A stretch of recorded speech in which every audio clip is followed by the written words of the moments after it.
விநாயகனே வெவ்வினையை வேறறுக்க வல்லான், விநாயகனே வேட்கை தணிவிப்பான், விநாயகனே விண்ணிற்கும் மண்ணிற்கும் நாதனுமாம், தன்மையினார் கண்ணிற் பணிவின் கனிந்து. புன்னெறி அதனிற் செல்லும் போக்கினை விலக்கி, மேலாம் நன்னெறி ஒழுகச் செய்து நவஜரு காட்சி நல்கி, என்னையும் அடியனாக்கி இருவினை நீக்கி ஆண்ட பன்னிரு தடந்தோள் வள்ளல் பாத பங்கஜங்கள் போற்றி போற்றி. உலகெல்லாம் உணர்ந்து ஓதற்கு அரியவன், நிலவுலாவிய நீர்மலி வேணியன், அலகில் ஜோதியன் அம்பலத்தாடுவான், மலர் சிலம்படி வாழ்த்தி வணங்குவாம். எல்லாரும் சொல்லலாம். அகர முதல எழுத்தெல்லாம் ஆதி பகவன் முதற்றே உலகு.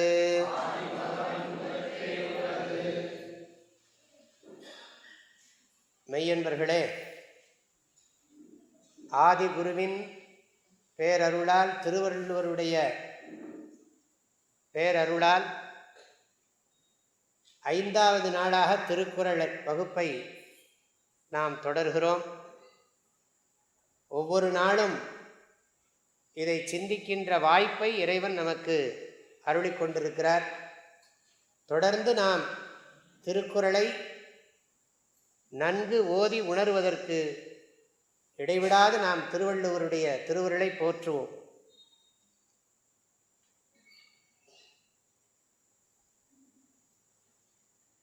ஒரு குறளை எடுத்து விளக்க வேண்டும் என்றால் அதற்கு எந்த குறள் மாத்திரமில்லை, எந்த ஒரு பாடலையும் விளக்குவதற்கு சம்ஸ்கிருதத்திலே ஒரு லட்சணம் சொல்லி இருக்கிறார்கள். கண்டிப்பாக தமிழிலும் இருக்கும், அதில் ஒன்றும் சந்தேகமில்லை, தொல்காப்பியத்தில் சொல்லப்பட்டிருக்கிறது. ஆனால் ஒரு விஷயத்தை எப்படி சொல்ல வேண்டும் என்று சொல்லப்பட்டிருக்கிறது. வியாக்கியானம் பஞ்சலக்ஷணம். இது ஞாபகம், நான் சொல்கிறது வகுப்பு, நான் இது ஆரம்பத்திலே வகுப்புன்னு தான் போட்டிருக்கேன். இது சொற்பொழிவோ டிஸ்கோர்ஸோ கிடையாது. எல்லாரும் கையில் புஸ்தகம் வச்சுக்கணும்னு சொல்லியிருக்கேன். புஸ்தகம் வைத்துக்கொண்டு அதை பார்த்து அந்த குறளை மயமாக ஆக்கணும். சித்பவானந்த சுவாமிஜி அடிக்கடி சொல்லுவார்கள், உணவு உடல் மயமாவது போன்று கருத்துக்கள் நம் வாழ்க்கை மயமாக வேண்டும். எப்படி நாம் சாப்பிட்ற சாப்பாடு தான் நம்ம உடம்பாக இருக்குது, அப்படி நாம் படிக்கிற நூல்களுடைய கருத்துக்கள் நம் மயமாக ஆக வேண்டும். அப்படின்னா அது முறையாக பார்த்து அதை அறிஞ்சுக்கணும். வியாக்கியானம் பஞ்சலக்ஷணம். அதாவது ஒரு விஷயத்தை எடுத்து விளக்கிறதுக்கு 5 அம்சங்கள் இருக்கு. முதல்ல அதை பிரித்து சொல்லணும். அகர முதல எழுத்து எல்லாம் ஆதி பகவன் முதல் முதற்றே உலகு. இது பிரித்து சொல்றது முதல் அம்சம். இது பதச்சேதம்னு பேர். அதாவது சொல் பிரித்தல், சொல்லை பிரித்தல். சொற்களை முதல்ல பிரிக்கணும். அகர முதல எழுத்து எல்லாம் ஆதி பகவன் முதற்றே உலகு. 8 சொற்கள் இல்லையா? தானே? அகர முதல எழுத்து எல்லாம் ஆதி பகவன் முதற்றே உலகு. 8 சொற்கள். அப்போ இந்த 8 சொற்களை பிரிச்சுட்டோம். அப்புறம் அந்த சொல்லுக்கு பொருள் சொல்லணும்.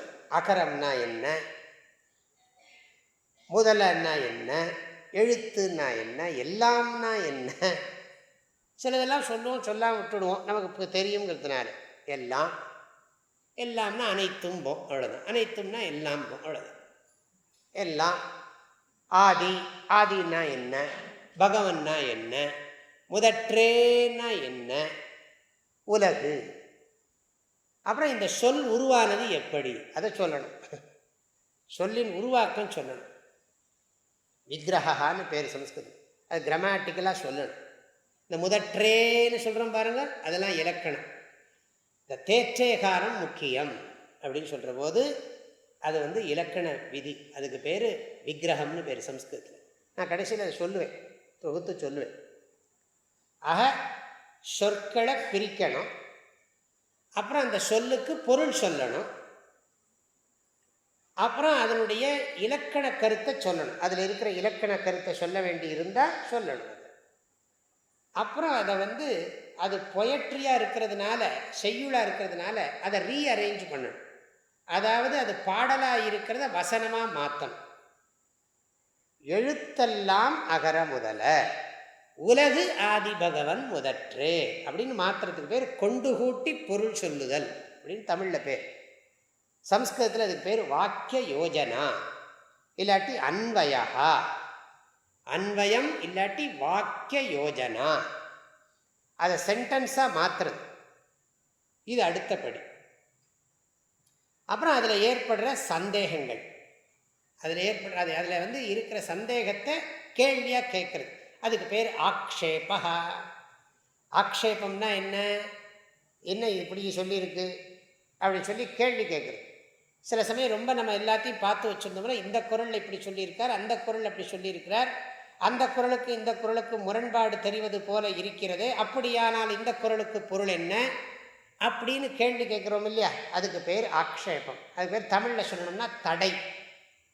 ஆக்ஷேபம்னு சொன்னால் தடை, அது தடைன்னு சொல்லுவாங்க. அது என்னமோ அது எனக்கு சரியாக புரியல.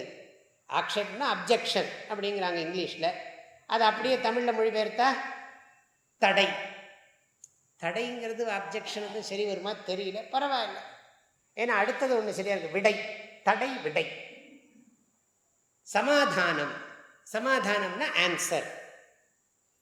இதில் இருக்கிற சந்தேகம் என்னங்கிறத கேட்டு, இப்படி ஒரு சந்தேகம் இந்த பாட்டில் வரலாம், அந்த சந்தேகம் இப்படி தீர்த்து கொள்ளப்பட வேண்டும், அந்த சந்தேகத்தை தீர்க்கணும். இதெல்லாம் இருந்தால் தான்.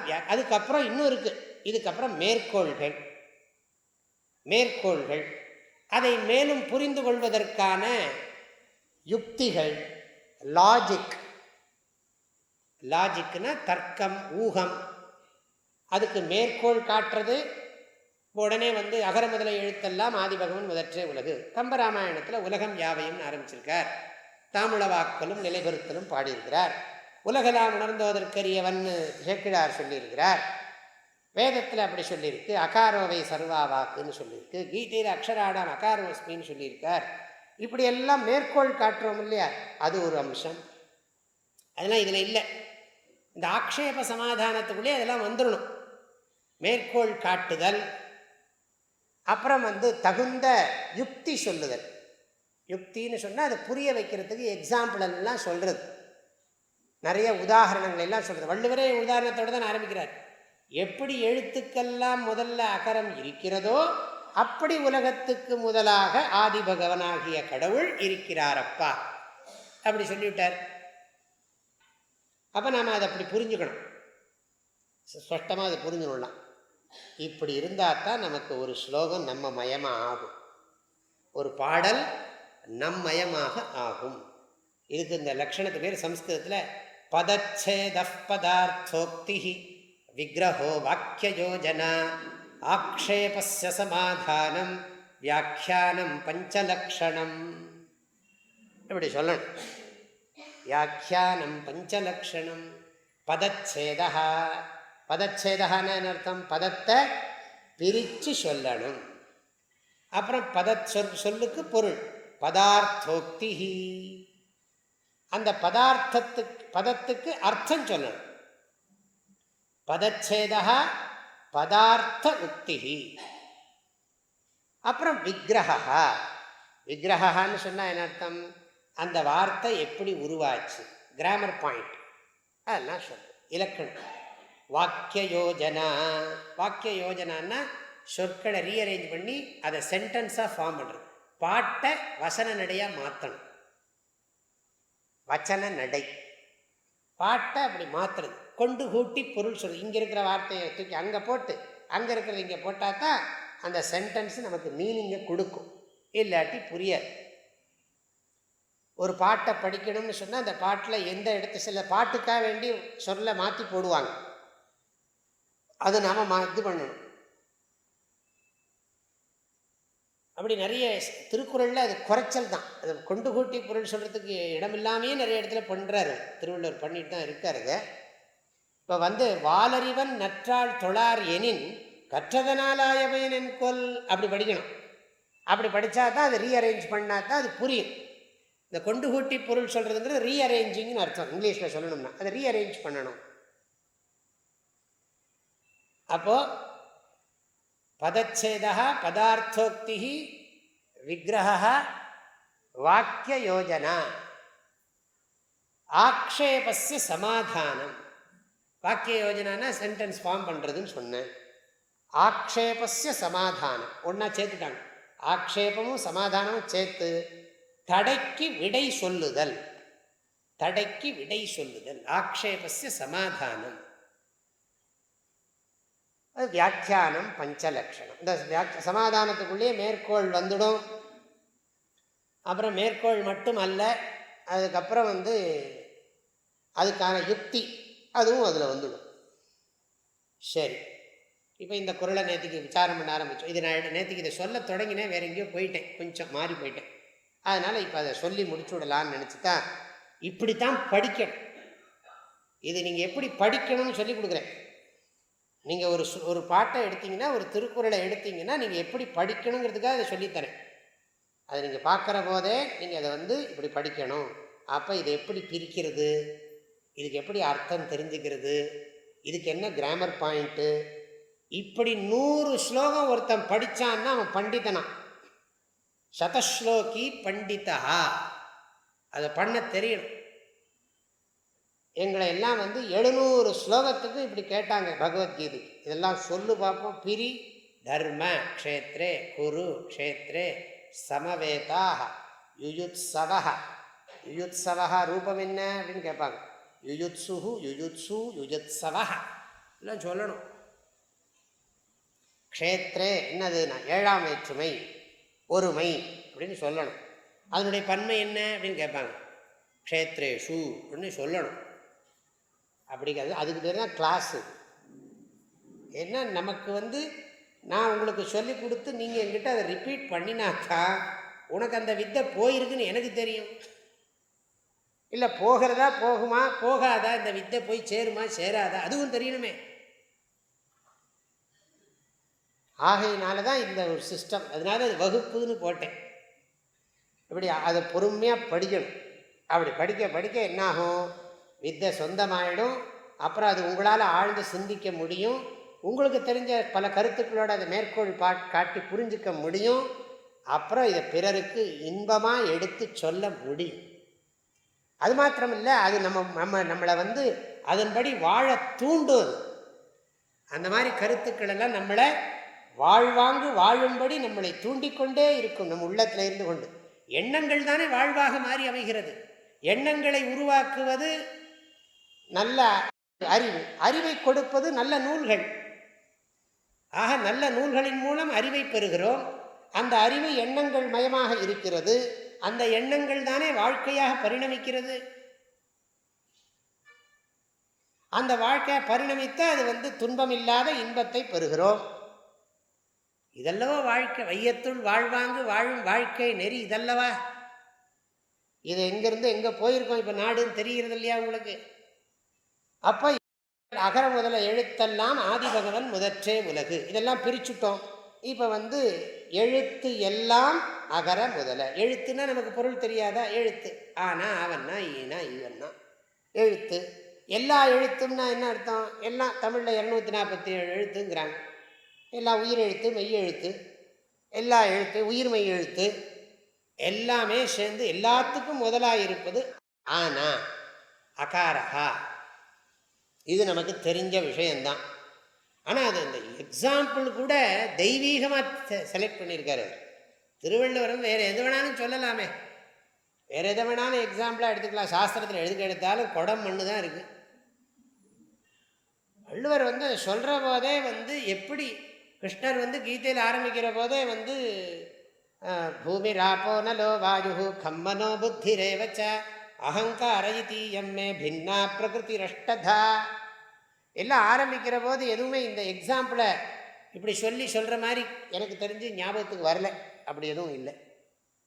வேறு சில புஸ்தகங்கள்லாம் இப்படி இருக்குது, இல்லைன்னு நான் சொல்ல மாட்டேன், அப்படி இருக்குது. இப்போ வந்து காளிதாசர் சொல்கிறார், ரகுவம்சத்தில் காளிதாசர் எழுதுகிறார், நான் உலகத்துக்கு தாய் தந்தையாக இருக்கிற பார்வதி பரமேஸ்வரரை நான் நமஸ்காரம் பண்ணுறேன், இப்படி ஆரம்பிக்கிறார். அது ஆரம்பிக்கிற போது எப்படி ஆரம்பிக்கிறார்னு கேட்டால், சொல்லும் பொருளும் இணை பிரியாது இருப்பது போல அப்படி ஆரம்பிக்கிறார். சொல்லும் பொருளும் வாகர்த்தாவிவ சம்பிருக்தவ் ஜெகதப் பிதரவ் பார்வதி பரமேஸ்வரவ், அப்படி விசேஷனம். வாக் அர்த்தவ் இவ சம்பிருக்தவ், சொல்லையும் பொருளையும் பிரிக்க முடியுமா? இப்போ யானை அப்படின்னு ஒரு சொல்கிறேன், உங்களுக்கு உடனே யானை உருவம் ஞாபகத்துக்கு வருது இல்லை? பூனை சொல்கிறேன், சொல்கிற போதே உங்களுக்கு உருவம் தோன்றுதா இல்லையா மனசில்? சொல்லையும் பொருளையும் பிரிக்க முடியுமா? சென்னை அப்படிங்கிறேன், மதுரை, ஏதாவது ஒரு சொன்னால் உடனே அந்த ரூபம் உங்களுக்கு உடனே ஞாபகத்துக்கு வருது. திருவள்ளுவர், தட்சிணாமூர்த்தி, எதை சொன்னாலும் சரி அந்த சொன்ன உடனே பொருள் உடனே மனதில் தோன்றுகிறது. எனவே சொல்லும் பொருளும் பிரிக்க முடியாது. சொல்லும் பொருளும் என நடமாடும் பாடுவார் அபிராமி பட்டர். ஆக சொல்லும் பொருளும் எப்படி இணை பிரியாது இருக்கிறதோ அப்படி இணை பிரியாது இருக்கின்ற உலகத்திற்கு தாய் தந்தையராகிய பார்வதி பரமேஸ்வரனை நான் வணங்குகிறேன். எதற்குன்னா சொல்லும் பொருளும் எனக்கு தெளிவாக விளங்குவதற்காக வணங்குகிறேன். இது காளிதாசர் ரகுவம்சத்தில் முதல்ல எழுதின ஸ்லோகம். இது ஒரு சிறப்பு இருக்கு.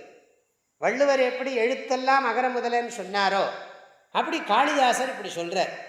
சொல்லும் பொருளும் போல் இணை பிரியாதிருக்கின்ற உலகத்திற்கு தாய் தந்தையராக இருக்கின்ற பார்வதியையும் பரமசிவனையும் சொல்லும் பொருளும் எனக்கு தெளிவாக விளங்குவதற்காக போற்றி வணங்குகிறேன்.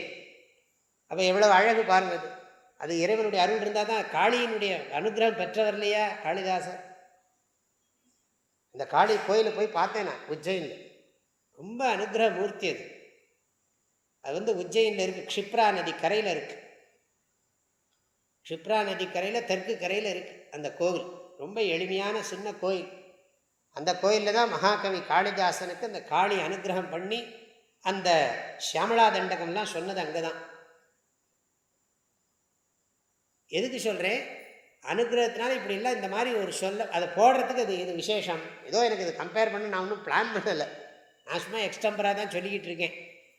ஆனால் இந்த அங்கே இருக்கக்கூடிய அந்த அந்த அந்த ஸ்லோகத்தை இதையும் கம்பேர் பண்ண முடியறது. ஆனால் இது மாதிரி சொல்லக்கூடிய கருத்துக்களெல்லாம் ரொம்ப ரேர் தான். வள்ளுவர் எப்படி சொல்கிறார் நான் சொல்லிட்டேன். இது வஸ்து நிர்தேசம். இறைவன் இருக்கிறார், உலக முதல்வன் ஒருவர் இருக்கிறார். இப்போ வந்து அகரங்கிற வார்த்தைக்கு அர்த்தம் தெரியுது. முதலங்கிறதுக்கு முதல்னு அர்த்தம். எழுத்து எல்லாம், எல்லா எழுத்தும் அகரத்தை முதலாக கொண்டிருக்கிறது. இது தெரிந்த கருத்து. நேற்றுக்கு ஒரு கருத்து சொன்னேன். ஒலி வடிவம் வரி வடிவம். வரி வடிவம் கண்ணால் காணப்படுவது, ஒலி வடிவம் காதால் கேட்டு உணரப்படுவது. அதுபோன்று இந்த உலகம் ஐம்பொறிகளால் உணரப்படுவது. இறைவன் இதற்கு காரணமாக அறிவால் உணரப்படுகிறார். ஆகவே இந்த ஐம்பொறிகள் மெய் வாய் கண் மூக்கு செவி இதன் துணை கொண்டு சுவை ஒளி ஒரு ஓசை நாற்றமாக விளங்கி கொண்டிருக்கிற ஐம்பொறிகளால் ஐம்புலன்களாகிய இவ்வுலகத்தை நாம் அறிகிறோம். உலகம்ங்கிறதுக்கே சம்ஸ்கிருதத்தில் ஒரு பேர் லோக்கியத்தை இத்தி லோகா, அறியப்படுகிறது என்று லோகத்துக்கு பேர். அறியப்படுகிறது, ஐம்பொறிகளால் அறியப்படுகிறது இந்த உலகம். சரி, இது எக்ஸாம்பிள் ஓவர். இந்த எக்ஸாம்பிள் புரியுது. சரி, உலகு ஆதி பகவன் முதற்றே. இந்த உலகம், நேற்றுக்கு ஒரு கருத்தை சொல்லி முடிச்சு வச்சிருக்கேன். என்னது முடிக்கலை, அதை அப்படியே நிறுத்திட்டேன். மணி ஆயிடுச்சுன்னு நிறுத்திட்டேன். இந்த உலகு ஆதி பகவனை முதலாக உடையது. இது அறிவா நம்பிக்கையான்னு ஆரம்பித்தோம். நம்பிக்கைன்னு வச்சுப்போன்னு பேச ஆரம்பிச்சிட்டோம். முதல்ல அறிவுன்னு சொல்லிட்டோம். இப்போ நான் வந்து ரொம்ப வருஷமாக கடவுளை கும்பிட்றோன்னு வச்சுங்களேன். ரொம்ப வருஷமாக கடவுளை நம்புறேன்னு சொன்னால் தப்பு. எனக்கு அப்படி தோன்றுறது, உங்களுக்கு எப்படியோ தெரியாது. நான் ரொம்ப வருஷமாக கடவுளை நம்பிக்கிட்டே தான் இருக்கேன் அப்படின்னு சொல்லிக்கிட்டு இருக்கோம். அப்படி சொல்ல முடியாது. எத்தனை வருஷத்துக்கு நீ நம்பிக்கிட்டே இருப்பேன்? கடவுளை உணர வேண்டாமா? அருளாளர்கள் உணர்ந்ததை போல நீ உணர வேண்டாமா? அப்படி உணரலைன்னா நம்பிக்கிட்டே இருப்பியா வாழ்நாள் முழுக்க? எத்தனை நாளைக்கு நம்புவே? உன்னுடைய அடுத்த தலைமுறைக்கு நீ நம்பிக்கையை கொடுப்பியா, அறிவை கொடுப்பியா? அறிவை இல்லவோ கொடுக்கணும். அவனுக்கு நம்பிக்கையா இருக்கிறவோ உனக்கு அறிவா மாறணுமே. உன்னுடைய அடுத்த தலைமுறைக்கு அது நம்பிக்கையாக இருக்கும் பொழுது அது உனக்கு அறிவாக இருக்க வேண்டும். இல்லை என்றால் அது நிற்காது. நானும் நம்புறேன், எங்கள் தாத்தாவும் நம்பினார், நீயும் நம்புன்னே சொல்லக்கூடாது. எங்கள் தாத்தா நம்பி அப்புறம் அறிந்து உணர்ந்தார். அப்பா அறிந்து உணர்ந்தார், இல்லை உணர்ந்து அறிந்தார், என்னவோ போட்டு. அப்படி இல்லைன்னா நிற்காது. கடவுள் கொள்கையெல்லாம் ரொம்ப நாளைக்கு நிற்காது. அப்போ என்ன சொன்னேன், இந்த சிட்னி கதை சொன்னேன். அதுக்கு நீங்கள் நம்பிக்கை அடையணும், நம்பிக்கை அறிவாக மாறணும்னா நேரில் போய் பார்க்கணும். எதாக இருந்தாலும் சரி, நம்பிக்கைங்கிற வார்த்தையை ஏற்றுக்கொண்டு பேசுகிறேன். நம்பிக்கை அறிவாக மாற வேண்டும் என்றால் அதற்குரிய சாதனைகளை செய்ய வேண்டும். சாதனைகளை செய்யாமல் வெறுமனே நம்பிக்கொண்டிருந்தால் நம்பிக்கை காலப்போக்கில் அழிந்து போகும், பயனற்றதாகிவிடும். ஆகவே என்ன பண்ணணும்னா, ஆனால் ஒன்று, கடவுள்கிட்ட அதை கேட்கணும். நம்ம எப்போ பார்த்தாலும் பணத்தை கொடு, பதவியை கொடு, புகழை கொடுன்னே கேட்டுட்டு இருக்கிறது ஒரு பக்கம் இருந்துட்டு போட்டோம், வேண்டான்னு சொல்லலை. இப்போ தானே அங்கே பிரார்த்தனை பண்ணார் பிரம்மச்சாரி. நின்னை சில வரங்கள் கேட்பேன், அதனை இன்று நேரே எனக்கு தருவாய். எந்தன் முன்னை தீய வினை பயன்கள் மூழாது அழிந்திடுதல் வேண்டும். இனி என்னை புதிய உயிராக்கி எனக்கு ஏதும் கவலையறச் செய்து மதி தன்னை தெளிவு செய்து என்றும் சந்தோஷம் கொண்டிருக்கச் செய்வாய். எண்ணும் காரியங்களெல்லாம் வெற்றியேற புரிந்தருளல் வேண்டும். தொழில் பண்ண பெரு நிதியம் வேண்டும், அதில் பல்லோர் துணை புரிதல் வேண்டும். வையத் தலைமை எனக்கு அருள்வாய். இதெல்லாம் சொல்லத்தான் சொல்கிறோம். ஆனால் எல்லாத்துக்கும் மேலே என்னென்னா, இறைவா, அருணகிரிநாதர் ரொம்ப அழகாக பாடினார், உனை எனதுள் அறியும் அன்பை தருவாயே. உனை எனதுள் அறியும் அன்பை தருவாயே. உன்னை எனக்குள்ள தெரிஞ்சுக்கிற அன்பை, அனுகிரகத்தை பண்ணு, அந்த அன்பை கொடு, பக்தியை கொடு. அது கேட்கறது இல்லை நாம. மாணிக்கவாசகர் கேட்டார். அதெல்லாம் நம்ம அவ்வளோ தூரத்துக்கு கேட்கறதுக்கு நமக்கு சக்தி வேணும். எனக்கு சொந்தக்காரன் வேண்டாம், எனக்கு ஊரே வேண்டாம், எந்த ஊரும் எனக்கு வேண்டாம், எனக்கு சொந்தக்காரன் வேண்டாம், எனக்கு ஒரு பேரும் புகழும் வேண்டாம், படித்தவனும் வேண்டாம், இனிமேல் எனக்கு படிப்பும் வேண்டாம். எப்பவும் உன்னை உருகி பாடுறதுக்கு, உன்னுடைய உருகி உன்னை சார்ந்திருப்பதற்கு அருள் புரிவாயா. உற்றாரை யான் வேண்டேன், ஊர் வேண்டேன், பேர் வேண்டேன், கற்றாரை யான் வேண்டேன், கற்பனவும் இனி அமையும், குற்றாலத்து அமர்ந்துரையும் கூத்தா உந்தன் குறைகளற்கு கற்றாவின் மனம் போல கசிந்து உருக வேண்டுவனே. இதுதான் நான் கேட்பேன் இருக்கார். நம்பிக்கை அறிவாக மாறணும்னா சாதனை பண்ணணும். அதுக்கு என்ன பண்ணணும் நேற்றுக்கு சொன்னேன் கொஞ்சம். முதல்ல கோயிலில் போய் எல்லாம் கோயிலை பெருக்கிறது, கோலம் போடுறது, பூ கட்டுறது, பாட்டு பாடுறது, எல்லாம் ஒரு பக்கம் பண்ணணும். அது பேர் சரியான்னு பேர். அதில் நிறைய நமக்கு புண்ணியம் கிடைக்கும், புண்ணியம் கிடைக்கும், பக்குவம் கிடைக்கும். அப்புறம் கிரியான்னு பேர். அப்புறம் நாமளே பூஜை பண்ணுறது, நாமளே வீட்டில் ஏதோ ஒரு சிவலிங்கத்தையோ ஒரு விக்கிரகத்தையோ ஏதோ வச்சு பூஜை பண்ணுறது கிரியா. அப்புறம் யோகம்னு சொன்னால் கடவுளை உள்ளக்குள்ளே வச்சு தியானம் பண்ணுறது. ஞானம்னா பரம்பொருள் தத்துவத்தை நன்கு உணர்ந்து கொள்வது. அதெல்லாம் பண்ணினா தான் முடியும், ஞானம் கிடைக்கும். ஆக பக்தி நெறி நிலை நின்றும் கடைசியில் சொல்லுவார், ஞானம் அல்லது முக்தி கை கூடுமோ, ஞானம் அல்லது கதி கூடுமோ, அப்படி சொல்லியிருக்கார் தாய்மானவர். அப்போ இது படியாக பண்ணாதான் புரியும், இறைவனை உணர முடியும். கடைசியில் ஞானத்தால் தொழுவார் சில ஞானிகள் அப்படின்னு பாடினார் திருஞான சம்பந்தர்.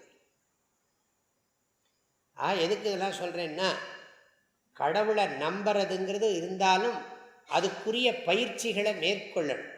அந்த பெரியவங்க அதுக்கு வழி காட்டியிருக்காங்க. அந்த வழியில் போனோமானா இறைவனை நிச்சயம் உணரலாம், சந்தேகம் இல்லை. நம்பினார் கெடுவதில்லை, அது நம்பிக்கைன்னு தான் போட்டிருக்காரு. 4 மறை தீர்ப்பு. பாரதியார் பல இடங்களில் அறிவே தெய்வம்ங்கிறார். இந்த காடன் மாடன் எல்லாம் நாளைக்கு சொல்கிறேன், கொஞ்சம் யோசித்து படிச்சுட்டு வந்து சொல்கிறேன். நல்லா சொல்லி வச்சிருக்கார். 1000 தெய்வம் உண்டு என்று அலையும் அறிவிலிகாள் அப்படி ஆரம்பிப்பார். 1000 தெய்வம் உண்டென்று அலையும் அறிவிலிகாள், அறிவொன்றே தெய்வம் ஒன்றை அறிகிறீரோ அப்படின்னு ஆரம்பிப்பார். அறிவொன்றே தெய்வம் என்பதை அறிகிறீரோ.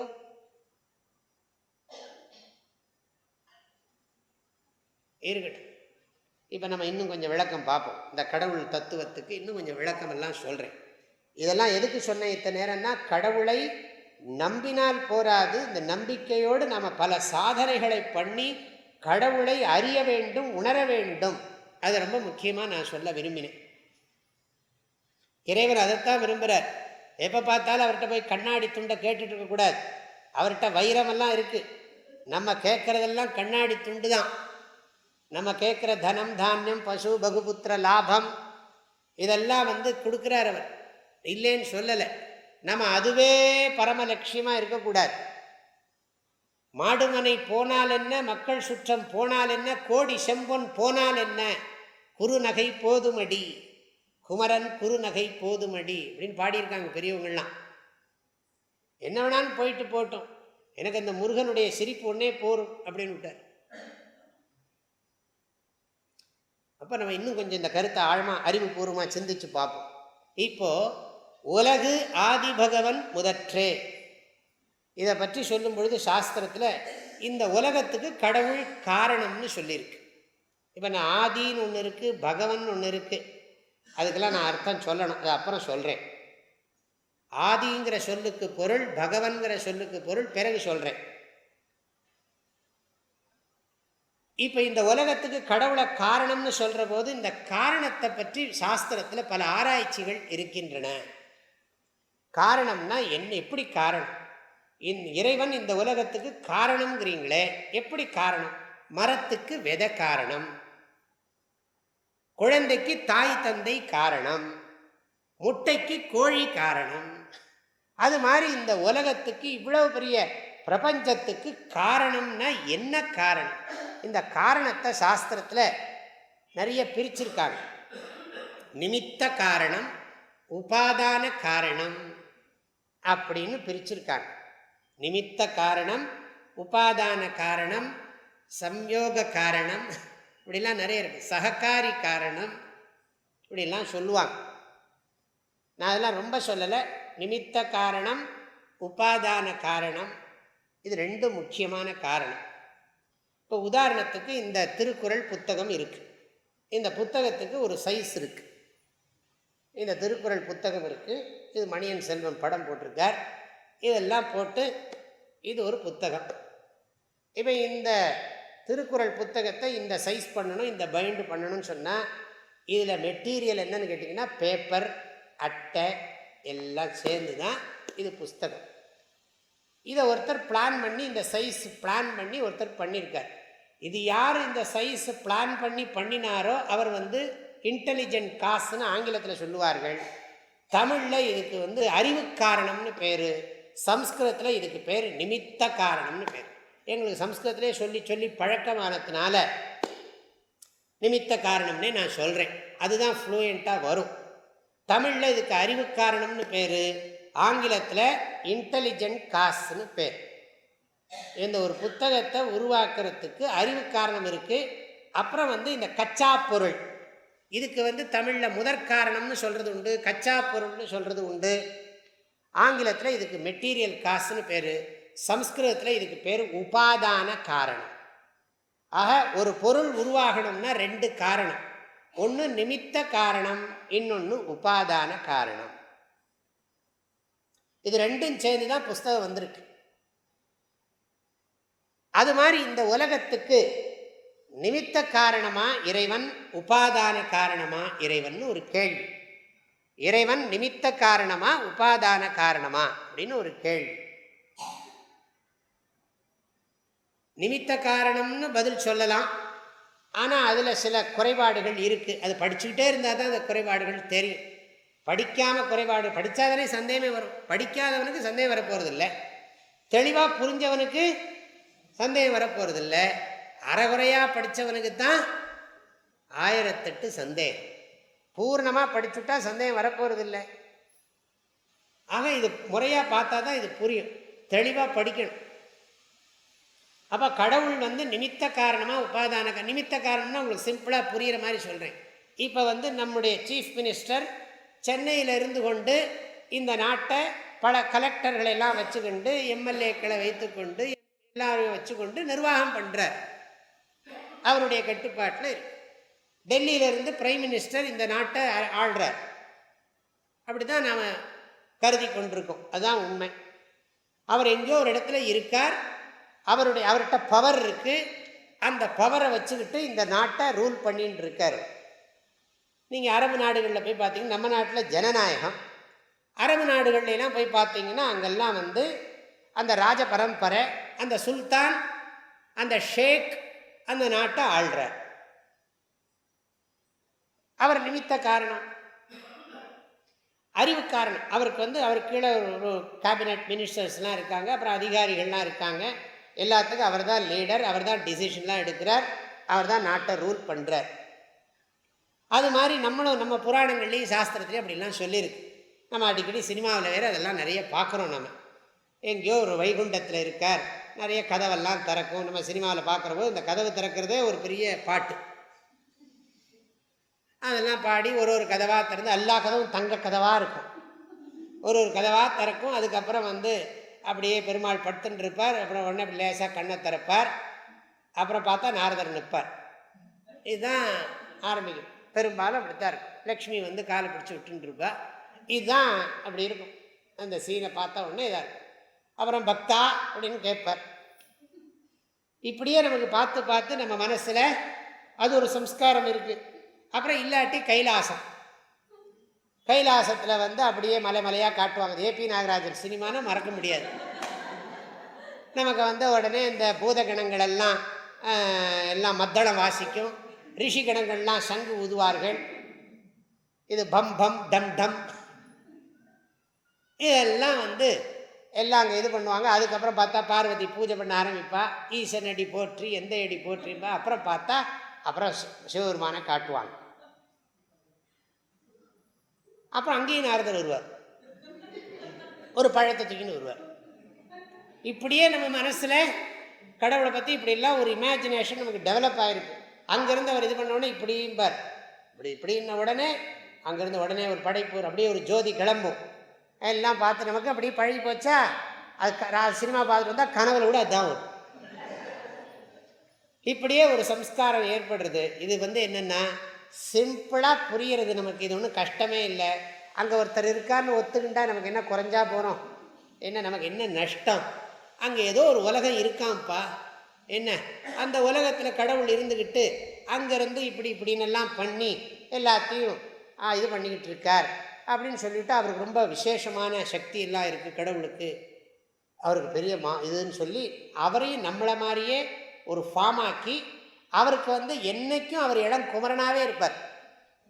நம்ம சாமியெல்லாம் வந்து பாருங்கள், அன்னைக்கு எப்படி வயசான மாதிரி இருக்கா, தாடி நரைச்சி போச்சா நம்ம சாமிக்கெல்லாம்?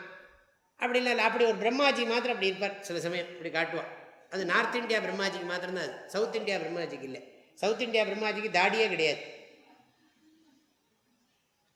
இல்லையா? நார்த் இந்தியா பிரம்மாஜிக்கு கண்டிப்பாக தாடி உண்டு. எல்லாம் எதுக்கு சொல்கிறேன்? நிமித்த காரணங்கிற போது நமக்கு மனசில் இது புரியுது. ஏதோ ஒரு இடத்துல அங்கேருந்து அவர் அறிவுள்ளவர், அவருக்கு ஒரு சக்தி இருக்கு அவர்கிட்ட. எப்படி ஒரு மாயாஜாலம் காட்டுற ஆள் வரார் மேடைக்கு, ஒன்றுமே வச்சுக்கிறதுல சும்மா ஒரு டம்ளராக வச்சுருக்கார், ஒன்றும் எல்லாத்தையும் கமத்து பார்க்குறார். நிஜமாவே இதில் தண்ணி இல்லை இன்றைக்கி, தினம் அப்பா இன்னைக்கு வைக்கல. இதில் இப்படின்னு காமிப்பார். சௌரியமாக இருக்கு, இல்லாட்டி காமிக்கிறது கஷ்டம். இப்படி காமிப்பார், பார்த்தீங்களா தண்ணி இல்லை அப்படிம்பார். இப்படி மூடி வைப்பார். எனக்கு மாத்திரம் பண்ண தெரியாது. அதனால் என்னென்னா இப்படி ஒன்று இப்படி ஒரு தரம் இப்படி ஒரு குச்சியை எடுத்துக்கிட்டு அப்படின்னு போட்டு இப்படின்னா பார்த்தா தண்ணியாக விழும். எப்படி பண்ணுறாருன்னா, அதனால தான் நீ வேடிக்கை பார்க்குற காசு கொடுத்து.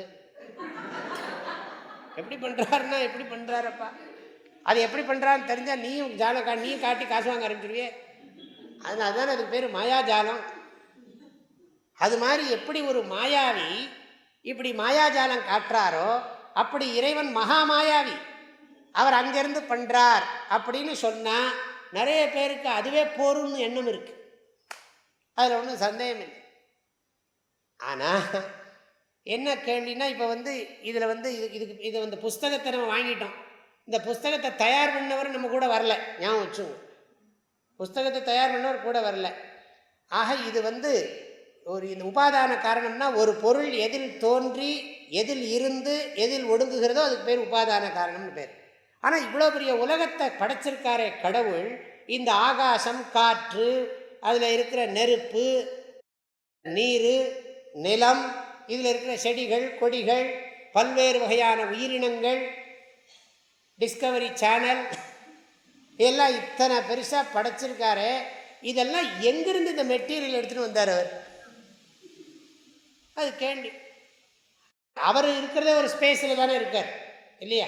நம்ம அந்த நிமித்த காரணத்தை திங்க் பண்ணுற போது அவர் ஸ்பேஸில் இருக்காரா இல்லையா? ஸ்பேஸில் இருக்கார். ஆகையினால இதில் ஒரு சிக்கல் இருக்கு. கடவுள் எங்கும் நிறைந்தவருங்கிறீங்களே, பூரணமானவருங்கிறீங்களே, அவர் அங்குங்கினாதபடி எங்கும் பிரகாசமாய் இருக்கிறார் என்று சொல்லுகிறீர்களே, ஆனால் அவர் ஒரு பர்டிகுலர் பிளேஸில் இருப்பாரா? அவருக்கு சாப்பாடெல்லாம் உண்டா? ரெஸ்டெல்லாம் உண்டா? அவர் இதே தான் வேலையா? அவர் என்னதுக்கு நம்மளை படைக்கணும்? சும்மா இருக்கலாம் இல்லையா? இந்த மாதிரி கேள்வியெல்லாம் கேட்டால் தலை சுத்த ஆரம்பிச்சோம். ஆகையினால இன்னொரு இது கருத்து, இதில் இன்னும் ஆழமாக போக உங்களுக்கு புரியும், ஒன்றும் சந்தேகமே இல்லை. நான் இந்த இதில் புரியாத அம்சம் இன்னொரு இடத்துல புரிஞ்சு போயிடும். அப்போ ரெண்டையும் நினச்சி பார்க்கணும். நீங்கள் எல்லாம் சாஸ்திரத்தில் பெரியவங்க என்ன சொன்னாங்கன்னா, கடவுள் நிமித்த காரணமாக மட்டுமல்ல, அவரே உபாதான காரணமாகவும் இருக்கிறார். சொல்லப்போனால் இந்த முதல் குறள் உபாதான காரணத்தை தான் விசேஷமாக சொல்லுகிறது. உபாதான காரணம்னா மறக்கலையே, நான் தான் சொன்னேன், வகுப்புன்னு சொல்லியிருக்கேன். உபாதான காரணம்னு சொன்னால் மெட்டீரியல் காஸ். கடவுள் தான் இந்த உலகத்துக்கு இன்டெலிஜென்ட் காசும் கடவுள் தான், மெட்டீரியல் காசும் கடவுள் தான். அறிவு காரணமும் இறைவன் தான், கச்சா பொருளும் இறைவன் தான். இது எப்படி புரிஞ்சுக்கிறது சுவாமின்னா, அதுக்கு 2 எக்ஸாம்பிள் சொல்லியிருக்காங்க பெரியவங்க. ஒரு எக்ஸாம்பிள் செலந்தி பூச்சி உதாரணம். செலந்தி பூச்சி இருக்கு இல்லையா, அந்த செலந்தி பூச்சி நீங்கள் பார்த்துருக்கலாம். செலந்தி பூச்சி தன்னுடைய வலையை பின்னிக் கொள்வதற்கு கச்சா பொருளை தன்னிடமிருந்தே உண்டு பண்ணுகிறது. அதனுடைய தொப்புள்ளிருந்து வருமா அது. அதனால் அது பேர் ஊர்ண நாபின்னே பேர். ஊர்ண நாபி, சம்ஸ்கிருதத்தில் அது லூத்தா கீட்டம்னு பேர். அந்த செலந்தி பூச்சி என்ன பண்ணும் பாருங்கள், அப்படி எங்கேயாவது ஒரு இடத்துல ஒட்டிக்கும். முதல்ல அந்த பசையை ஒட்டிட்டு அப்படியே கொண்டு வரும். கொண்டு வந்தால் இன்னொரு இடத்துல கொண்டு போய் ஜாயின் பண்ணும், அப்புறம் இன்னொரு இடத்துல ஜாயின் பண்ணும். அது ரொம்ப அழகாக கட்டுறது பார்த்துருக்கோம் நம்ம, ரொம்ப அற்புதமாக கட்டுகிறது இந்த சிலந்தி வலை. அப்போ நீங்கள் பார்த்தீங்கன்னா, சப்போஸ் நீங்கள் அது இப்படி வரும், அப்படியே தொங்கிகிட்டே வரும், நீங்கள் லேசாக தொட்டிங்கன்னு வச்சுங்க, அப்படியே அத்தனையும் உள்ளே இழுத்துட்டு போயிடும். அதுக்கு அந்த ஒரு சக்தி இருக்குது. அத்தனையும் வெளியில் விட்டதை அப்படியே இழுத்துட்டு உள்ளே போய் அப்படியே நின்று உட்காந்துடும். எந்த ஒரு திரவத்தை இது பண்ணித்தோ அந்த திரவத்தை அப்படியே இழுத்துட்டு போய் உட்காந்துடும். அப்போது அதுக்கு பிளான் பண்ணுறது யார்? சிலந்தி பூச்சி. அந்த வலையை பின்னுவதற்கு திட்டமிடுவது சிலந்தி பூச்சி. அது கடவுள் அதுக்கு ஒரு ப்ரோக்ராம் இப்படி போட்டு கொடுத்துருக்காரு அதுக்குள்ளே. அதனால் அதுக்குள்ளே அந்த கச்சா பொருளும் இருக்குது. அதை போல எக்ஸாம்பிளுக்கு, அதை போல இறைவனே இந்த உலகத்திற்கு அறிவு காரணமாகவும் கச்சா பொருளாகவும் இருக்கிறார். இதெல்லாம் ஞாபகம் வச்சுங்க. அறிவின் துணை கொண்டு தான் இதை உணர முடியும். நீங்கள் கண்ணால் எல்லாம் இதெல்லாம் பார்க்க முடியாது. கண்ணால் எதையா பார்த்தீங்கன்னா ரொம்ப நேரம் இருக்காது. அப்புறம் வேறு ஏதாவது உங்களுக்கு கற்பனையினாலே ஏதாவது தெரியலாம். அப்படி உங்களுக்கு ஏதாவது தெரிஞ்சால் அது மற்றவங்களுக்கு தெரியாது. அப்படி உங்களுக்கு மற்றவங்களுக்கு தெரியாமல் உங்களுக்கு மாத்திரம் ஏதாவது தெரியுதுன்னு அடிக்கடி சொன்னீங்கன்னா உங்களை ஆஸ்பத்திரிக்கு கொண்டு போயிடுவாங்க.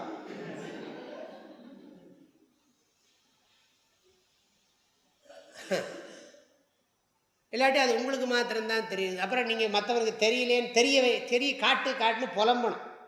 அனாவசியம் வேலை. அப்படிலாம் நம்ம சாஸ்திரத்தில் கடவுளை பற்றி சொல்லி இருக்கிறதெல்லாம் 100க்கு 100 அல்ல, பல மடங்கு பகுத்தறிவுக்கு உட்பட்டது. அந்த பகுத்தறிவோடு தான் சொல்லப்பட்டிருக்கு. எந்த ஒரு விஷயமும் பகுத்தறிவுக்கு மீறி கிடையாது. அப்படி இருந்தால் நம்முடைய குறைபாடுகளை எல்லாம் அதில் நுழைச்சிருப்போம். நம்முடைய தவறுகள் நுழைக்கப்பட்டு இருக்கின்றன.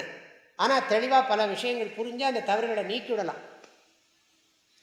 இது ஒரு உதாரணம் சொன்னேன். சிலந்தி பூச்சி உதாரணம் ஒன்று இந்த படைப்புக்கு காரணம்னு சொன்னேன். இறைவனே அறிவு காரணமாகவும் கச்சா பொருளாகவும் இருக்கிறார்னு சொன்னேன்.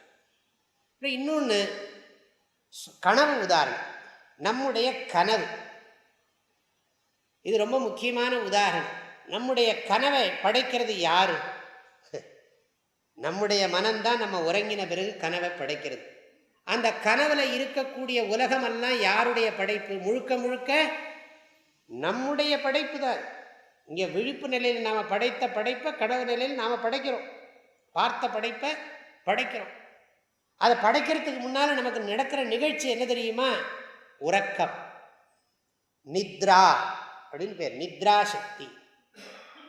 நம்ம முதல்ல படுத்து தூங்குறோம், கண்ணை மூடிக்கிறோம், தூங்க ஆரம்பிக்கிறோம். தூங்குற போது கனவை நாம் உற்பத்தி பண்ணணும்னு நினைச்சுன்னு படுக்கலை. படுக்கிற போது நான் இந்த உலகத்தை படைக்கப் போகிறேன் அப்படின்னு நினச்சிட்டா படுக்கிறோம்? கிடையவே கிடையாது. நாம் படுத்துட்டோம். நம்ம மனசு தானா உலகத்தை சிருஷ்டி பண்ணுறது. தூக்கத்தினால உலகத்தை சிருஷ்டி பண்ணுறது. அந்த கனவுக்குள்ள நானும் இருக்கேன். என்னால் அறியப்படக்கூடிய நிகழ்வுகளும் நடந்து கொண்டிருக்கு. திடீர்னு ஒரு பாம்பு கொத்துது, சடங்கு முழிச்சுட்டோம். அப்புறம் பார்த்தா தண்ணி பாட்டில் எடுத்து குடிச்சுக்கணும். இல்லாட்டி ஒரு சிங்கம் வருது, நமக்கு அதுதான் வரப்போகிறது, வேற என்ன வரப்போகிறது? நம்ம மனசெல்லாம் அப்படித்தான் இருக்கு. பெரும்பாலும் பார்க்கறதெல்லாம் அப்படித்தான் இருக்கு. பேய் பிசாச்சு படம் எல்லாம், சூலம் வேலன் எல்லாம் வீட்டில் டிவி பார்க்கறதெல்லாம் ராத்திரி சொப்னமாக மாறுறதுங்கிறான். அதெல்லாம் இப்போ நடக்கிறதா தெரியல. என்னெல்லாம் சீரியல் இருக்கோ எனக்கே தெரியாது. தெரிஞ்சவங்க பார்த்தோம். அப்போ இந்த கனவுல அத்தனை உலகத்தையும் நாம் பார்க்குறோம், அத்தனை காட்சியும் நம்ம பார்க்குறோம் கனவுல. அதில் படைத்ததெல்லாம் நான் தான். அங்கே அறிவு காரணமும் நான் தான், அதுக்கு கச்சா பொருள் காரணமும் என்னுடைய மனம்தான், நானே தான் காரணம். அதே மாதிரி இப்போ பாருங்க, ஒரு மனிதன், ஒரு ஜீவன் கூட போட்டுக்கலாம். மனிதன் உறக்கத்தின் துணை கொண்டு கனவுலகை படைப்பது போல இறைவன் மாயையின் துணை கொண்டு நனவுலகை படைக்கிறான். இதுதான் சாஸ்திரத்தில் சொல்லப்பட்டிருக்கு. எப்படி? மனிதன் உறக்கத்தின் துணை கொண்டு கனவுலகை படைப்பது போல இறைவன் மாயையின் துணை கொண்டு நனவுலகை படைக்கிறான். இப்போ இந்த நம்ம கிளாஸெல்லாம் இருக்கு இல்லையா, இது பகவானுடைய கனவு, கடவுளுடைய கனவு. அந்த கடவுள் யாருன்னு கேள்வி வரும், நாம தான். அது இப்போ புரியாது. அதான் ஒரு பாட்டு சொன்னேன், உனை எனதுள் அறியும் அன்பை தருவாய். பெரியவங்களாம் என்ன பாடின? 3வது குறள் வரப்போகிறது. மலர்மிசை ஏகினான். ஏகினான்ங்கிறது என்ன காலம்னா கடந்த காலம், ஏற்கனவே இருக்காருன்னு அர்த்தம். அது அப்புறம் பார்ப்போம். இந்த குறளை முடிப்போம் முதல்ல. ஆக உலகு ஆதி பகவன் முதற்றேன்னு சொல்கிற போது கடவுள் எப்படிப்பட்ட காரணமாக இருக்கிறார்? சம்ஸ்கிருதத்தில் இதுக்கு பேர் அபின்ன நிமித்த உபாதான காரணா ஈஸ்வரஹா. இந்த உலகம் நம்ம கண்ணால் பார்க்கப்படுகிறது. இந்த பார்க்கப்படுகிற உலகத்தை பார்த்தா இதில் ஒரு ஆர்டர் இருக்குது, இதில் ஒரு சிருஷ்டியில் ஒரு கிரமம் இருக்குது. தப்பு பண்ணினா தண்டனையை பகவான் எப்படியோ கொடுக்குறார், நம்ம கண்ணுக்கு தெரியல. அரசன் அன்று கொல்வான், தெய்வம் நின்று கொல்லும். அரசன் அன்று அருளுவான், தெய்வம் நின்று அருளும். நீங்கள் நல்லது பண்ணினாலும் உடனே பலன் வராது, லேட்டாக கண்டிப்பாக நல்லா வரும். தப்பு பண்ணினாலும் உடனே தண்டனை கிடைக்காது, லேட்டாக நல்லா செமத்தியாக கிடைக்கும். அது இந்த சிருஷ்டியினுடைய நியத்தி, இதனுடைய ஆர்டர். லா அண்ட் ஆர்டர்னு சொல்கிறோம் இல்லையா? நம்ம வேணால் நம்ம லைக்ஸ் அண்ட் டிஸ்லைக்ஸை வச்சு லா அண்ட் ஆர்டரை எப்படி வேணாலும் பண்ணலாம். ஆனால் இறைவன் வேண்டுதல் வேண்டாமை இல்லாதவன். அவருடைய நியத்தியை யாரும் ஒன்றும் அசைக்க முடியாது. அதை நம்ம ஒபே பண்ணால் தப்பிச்சோம், ஒபே பண்ணலன்னா அடியோ அடி அடிச்சுடுவார் பகவான். அப்பேற்பட்ட சக்தி படைத்தவர். நம்ம கண்ணுக்கும் கருத்துக்கும் எட்டலைங்கிறதுனால அவர் இல்லைன்னு நினச்சிட முடியாது. அவர் நேரில் வந்தால் நம்ம சும்மா விடுவோமா என்ன? ஒன்றும் இல்லை, ஒரு சாமியாருக்கு ஒரு பணக்காரர் யாரையா தெரியும்னு சொன்னால் எத்தனை இப்போ நமக்கு தெரிஞ்சவங்க இருக்காங்க. எனக்கு ஒரு கல்லூரி நடத்துகிறவர் ஒருத்தர் தெரியும்னு சொன்னால், சுவாமி நீங்கள் சிபாரிசு பண்ண முடியுமா? நம்மக்கிட்டே வராங்க, நிறைய பேர் மனு எடுத்துகிட்டு வராங்க. நம்மளோ சாமியார். அப்போ சாமியாருக்கு அவரை தெரியும், இவரை தெரியும், அதனால் இவர் சொன்னால் அந்த காரியம் நடக்கும்னு நினச்சிட்டு இருக்காங்க. நம்ம எத்தனை பேருக்கு சொல்ல முடியாது. இன்னமும் சாமியாருக்கு எல்லாம் சொன்னாலாம் பண்ணிவிடுவாங்கன்னு அவங்க நினச்சின்னு வராங்க ரொம்ப பக்தி ஸ்ரத்தையோடு. என்ன அப்போ நமக்கு ஒரு சாதாரண ஆளுக்கே இவ்வளவு மனு கொடுக்குறாங்களே கையில், பகவான் நேரம் வந்தால் என்ன ஆகிறது? நம்ம ஒரு சாதாரண ஆள் இப்படி பண்ண பகவான் நேரம் வந்துவிட்டார்னு வச்சுங்களேன். கலெக்டரே மனு வாங்குறாரு, எம்எல்ஏ வாங்குறாருன்னு சொன்னால் அது அவருக்கு ஒரு டைம் வச்சுன்னு வாங்கிட்டு போக முடியும், அவ்வளோதான்.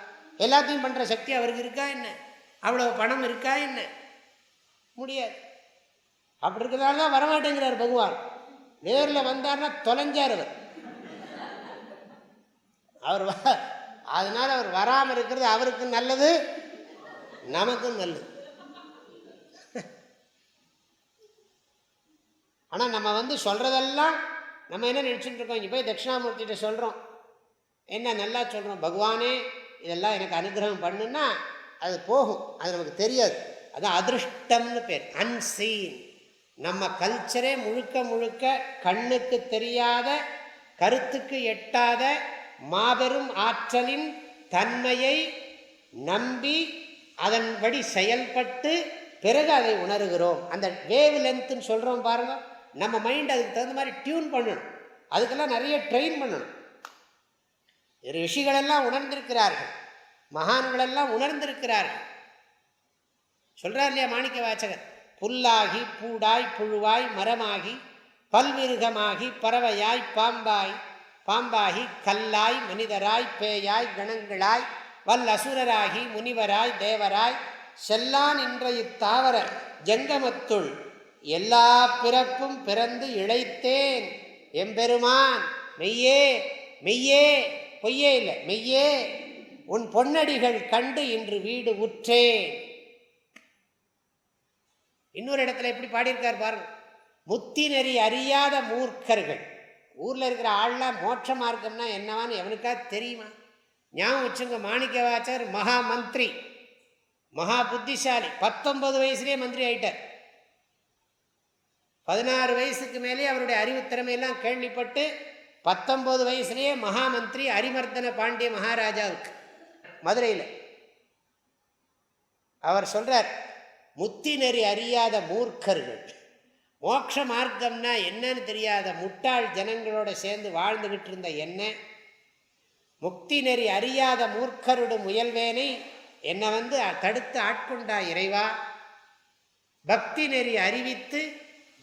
நெறி அறிவித்து பழவினைகள் பாரும் வண்ணம் சித்தமலம் அறிவித்து சிவமாக்கி என்னை ஆண்ட அத்தன் எனக்கு அருளியவார் யார் பெறுவார் அச்சோவே. எனக்கு கிடைச்ச பாக்கியம் யாருக்குப்பா கிடைக்கும்? நானேயோ தவம் செய்தேன், சிவாய நம எனப் பெற்றேன். தேனாய் இன்னமுதமுமாய் தித்திக்கும் சிவபெருமான் தானே எந்தன் உள்ளம் புகுந்து அடியேற்கு அருள் செய்தான்.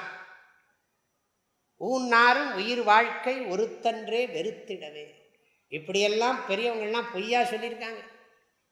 எதுக்கு சொல்கிறேன்? கடவுள் இருக்கிறாருங்கிறத நிரூபிக்கிறதுக்கு எவ்வளவு சொல்ல வேண்டியிருக்கு பார்த்தீங்களா? இல்லைன்னு சொல்கிறதுக்கு என்ன பண்ணணும்? இல்லை இல்லை இல்லைன்னு யார் சொன்னார்? எங்கள் தலைவர் சொன்னார். அது நீயே சொல்ல, எந்த உங்கள் தலைவர் சொன்னார்னு சொல்லு. இல்லை, உங்கள் தலைவர் இல்லைங்கிறத பார்த்தாரா? அவரும் பார்க்கல, நானும் பார்க்கல. ஆக இறைவன் ஒருவன் உளன்.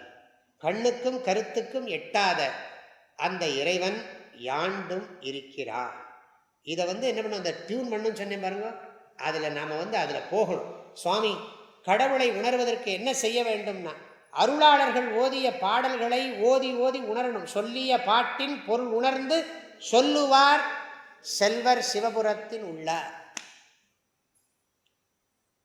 அதனால சொல்லிய பெரியவங்க இந்த மாதிரி வாழ்க்கையில் வாழணும். இந்த ஆன்மீக மக்களோடு சேர்ந்து வாழ்ந்தால் தான் பக்தி வரும். அதனால தானே சொல்கிறாங்க, புத்தம் சரணம் கச்சாமி, தர்மம் சரணம் கச்சாமி. நல்ல வார்த்தை இது. சங்கம் சரணம் கச்சாமி.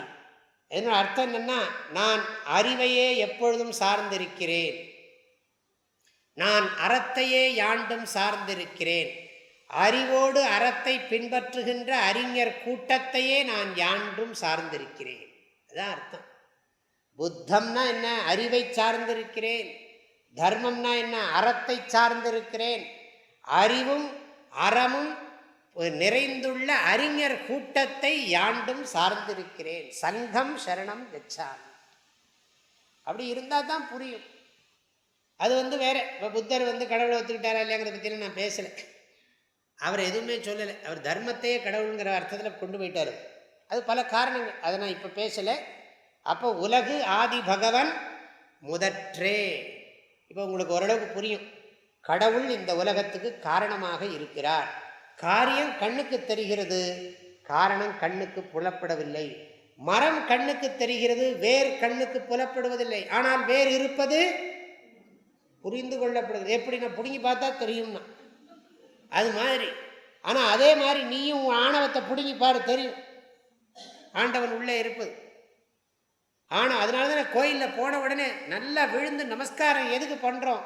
இறைவா, என்னுடைய அகங்காரத்தை, ஈகோவை நான் விடுகிறேன், பரிபூர்ணமாக நான் இது பண்ணுறேன். துள்ளும் அறியா மனது பலி கொடுத்தேன்.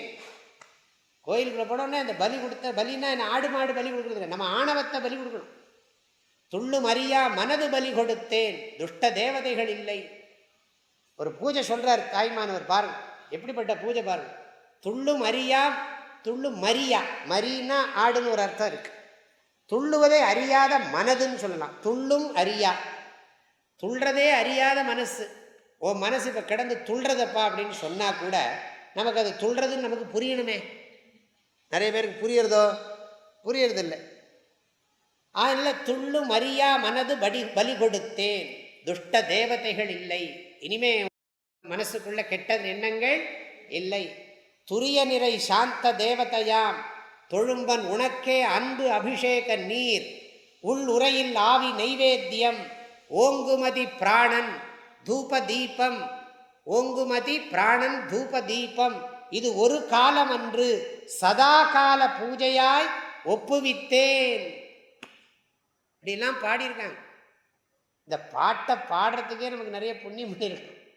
பாட்டை படிக்க, இப்படி ஒரு புஸ்தகம் இருக்குன்னு தெரிஞ்சுக்க, அப்புறம் அந்த புஸ்தகத்தை வாங்கணும்னு நமக்கு ஆசைப்பட, அப்புறம் ஆசைப்பட்டு அதுக்குன்னு நேரத்தை ஒதுக்க, அப்புறம் அதை பிரித்து பார்க்க, அதை திரும்ப திரும்ப சிந்திக்க, அப்புறம் அதை வாழ்க்கையில் அனுபவங்களில் சிந்தித்து பார்க்க, அப்புறம் பயன்படுத்த, அப்புறம் அதை சொல்லிக் கொடுக்க, எவ்வளவு புண்ணியம் இருக்கணும். அது வாழ்நாள் முழுவதும் தொடர்ந்து இருக்க எவ்வளோ புண்ணியம் நமக்கு வேணும். எல்லாம் உங்களுக்கு அந்த புண்ணியம் கிடைக்கட்டும்னு பிரார்த்தனை பண்ணுறேன். அவ்வளோதான். ஆக இறைவன் இந்த உலகத்துக்கு காரணமாக இருக்கிறதுக்கெல்லாம் நிறைய நம்ம சொல்லிக்கிட்டே இருப்போம். இப்போ ஒன்று ஒன்றையும் பார்த்தா தெரியறது இல்லையா? இப்போ இந்த புஸ்தகத்தை பார்த்தாலே, இந்த புஸ்தகத்தை படைத்தவனை தெரியுமா, எனக்கு எந்த இடத்துல பேப்பர் வாங்கினாலும் தெரியுமா, நான் ஏதாவது ரிசர்ச் பண்ண போகிறேன்னா எனக்கு தெரியும், இது படைத்தவர் ஒருத்தர் இருக்காரப்பா, அக்செப்டட். இது போய் தேடணுங்கிற அவசியம் இல்லை. அதே மாதிரி இவ்வளோ பெரிய உலகத்தை, சராச்சர பிரபஞ்சத்தை படைத்திருக்கிற, இதான் நம்ம படித்தோமே, நேற்று கூட பார்த்தோம். வானாகி மண்ணாகி வழியாகி ஒளியாகி ஊனாகி உயிராகி உண்மையுமாய் இன்மையுமாய் கோனாகி யான் எனது என்று அவரவரை கூத்தாட்டுவானாகி நின்றாயை என் சொல்லி வாழ்த்துவனே. உன்னை என்ன சொல்லி வாழ்த்துறதப்பா? எல்லாம் நீதான்.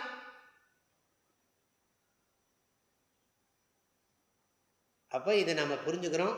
நிச்சயமாக சுவாமி நீங்கள் இவ்வளோ கஷ்டப்பட்டு சொல்லணுமா அப்படின்னா, ஆமாம் கடவுள் இருக்கிறாருங்கிறத நம்ம வந்து சும்மா வேகாக வச்சுக்கூடாது, தெளிவாக இருக்கணும். இறைவனை பற்றிய அறிவிலே நமக்கு தெளிவு தேவை. அதுக்கு பிறகு பல கேள்விகள்லாம் இருக்குது. அப்படிப்பட்ட இறைவனுக்கு ஏன் இவ்வளவு வடிவங்கள்லாம் கற்பிக்கிறோம்? அதுக்கு பல காரணங்கள்லாம் இருக்கு. அப்போ இறைவனுக்கு வடிவம் உண்டா? இல்லை. பாடல்களெல்லாம் சொல்லியிருக்கு.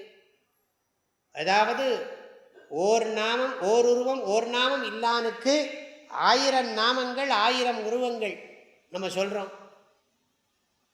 எல்லாம் பெரியவங்கள்லாம் அப்படி பாடி வச்சு எதுக்காகனா நமக்கு மனசில் இப்போ இருக்கிற பக்குவத்துக்கு என்னென்னா நம்மளை நாம் உருவமாகத்தான் நினைக்கிறோம். நமக்கு உருவந்தான் பிடிபடுகிறது. உருவத்தை விட்டு வேற ஏதோ ஒரு உருவம் அல்லாத ஒன்றை நமக்கு மனசு வாங்கிக்கிற சக்தி மனசுக்கு கிடையாது. ஆகவே என்ன பண்ண வேண்டியிருக்கிறதுனா உருவம் தேவைப்படுகிறது. அந்த உருவத்திலே நாம் இறைவனை எங்கும் நீக்கமர நிறைந்துள்ள இறைவனை அங்கே வழிபடுறோம்.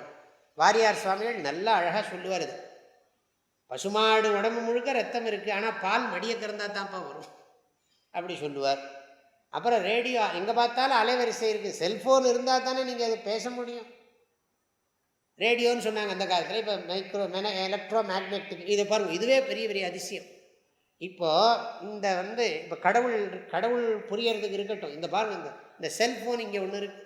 இங்கே வச்சுக்கிட்டு நான் என்ன பண்ணுறேன், அந்த ஜிபிஆர்எஸ்ஸா அதெல்லாம் வச்சுக்கிட்டு நம்ம என்ன பண்ணுறோம், இங்கேயே டைப் பண்ணால் அமெரிக்காவில் இருக்கிற கம்ப்யூட்டரில் கூட பிரிண்ட் எடுத்துக்க முடியும். எப்படி போகுது இந்த சக்தி? எப்படி வேலை செய்யுது? எப்படி இப்போ ஒரு தடவை தட்டினா அங்கே இருக்கிற ஆள்கிட்ட பேசுகிறோம் நம்ம. என்ன சக்தி இது? இந்த மின்காந்த நுண்ணலை, எலக்ட்ரோ மேக்னெட்டிக் வேவ், இந்த ஜடசக்திக்கே இவ்வளவு இருக்கும்னா நம்ம மனசில் ஆழ்ந்து ஜபம் தியானம் இதெல்லாம் பண்ணினா அந்த நுண்ணாற்றலுக்கு எவ்வளவு இருக்கும்? அது யாருக்கா புரியுதா? நம்ம என்ன பண்ணுறோம்னா அந்த நுண்ணி ஆற்றலை பயன்படுத்தாமல் மனித பிறவியில் இந்த ஜடசக்தியிலேயே வாழ்க்கையை கழிச்சுட்டு இருக்கோம். இப்படித்தான் மகான்கள் சொல்கிறாங்க. இன்னும் எவ்வளவோ பெரிய செல்வமெல்லாம் இருக்கப்பா உனக்குள்ள. உன்னுடைய அறிவில் மூளையில் நீ ஒரு சிறு பகுதியை கூட சரியாக பயன்படுத்தலை. நீ எவ்வளோ பெரிய கோட்டீஸ்வரனாக இருந்தாலும் சரி அப்படி சொல்லியிருக்காங்க. நம்ம அதை பயன்படுத்தணும். நீங்கள் இந்த மாதிரி பண்ணி பாருங்க. இந்த உலகத்தில் நீங்கள் எதுக்கும் நீங்கள் அடிமை கிடையாது. ஏதாவது எதையும் சார்ந்திராத இறைவனை போற்றி வழிபடுகின்றவன் எதையும் சார்ந்திராதவனாக ஆகிறான். இது மாபெரும் உண்மை. இறைவன் எதையா சார்ந்திருக்கிறாரோ, நம்ம எதையும் சார்ந்திராத இறைவனை சார்ந்திருப்பவன் எதையாவது சார்ந்திருப்பானா? இறைவனை தவிர எதையும் சார்ந்திருக்க. இன்னும் ஆழமாக நாளை சிந்திப்போம். திருவள்ளுவர் நமக்கு திருவருள் துணை புரியட்டும். ஓதற்கு எளிதாய் உணர்தற்கு அரிதாய் வேதப் பொருளாய் மிக விளங்கி தீதற்றோர் உள்ளுதொரும் உள்ளம் உருக்குமே. வள்ளுவர் வாய்மொழி மாண்பு அறிவிலே தெளிவு நெஞ்சிலே உறுதி அகத்திலே அன்பினோர் வெள்ளம் பொறிகளின் மீது தனி அரசாணை பொழுதலாம் நினது பேரருளின் நெறியிலே நாட்டம் கருமயோகத்தில் நிலைத்திடல் என்றிவை அருளாய் குறிகுணம் ஏதும் இல்லதாய் அனைத்தாய் குலவிடு தனிப்பரம் பொருளே எண்ணிய முடிதல் வேண்டும் நல்லவே எண்ணல் வேண்டும் திண்ணிய நெஞ்சம் வேண்டும் தெளிந்த நல் அறிவு வேண்டும் பண்ணிய பாவமெல்லாம் பரிதிமுன் பனியே போல நன்னிய நின்முன் இங்கு நசித்திடல் வேண்டுமன்னாய் மூர்த்தி எல்லாம் வாழி எங்கள் மோன குருவாழி அருள் வார்த்தை என்றும் வாழி அன்பர் வாழி பராபரமே. ஓம் சாந்தி ஷாந்தி ஷாந்தி. ஹரி ஓம் ஆதிகுருநாத ஸ்வாமி கீ, ஜகன்மாதா புவனேஸ்வரி தேவி கீ, சத்குருநாத ஸ்வாமி கீ, கங்கா மாதா கீ, காவேரி மாதா கீ, சுரபி சரஸ்வதி மாதா கீ. ஹரி ஓம்.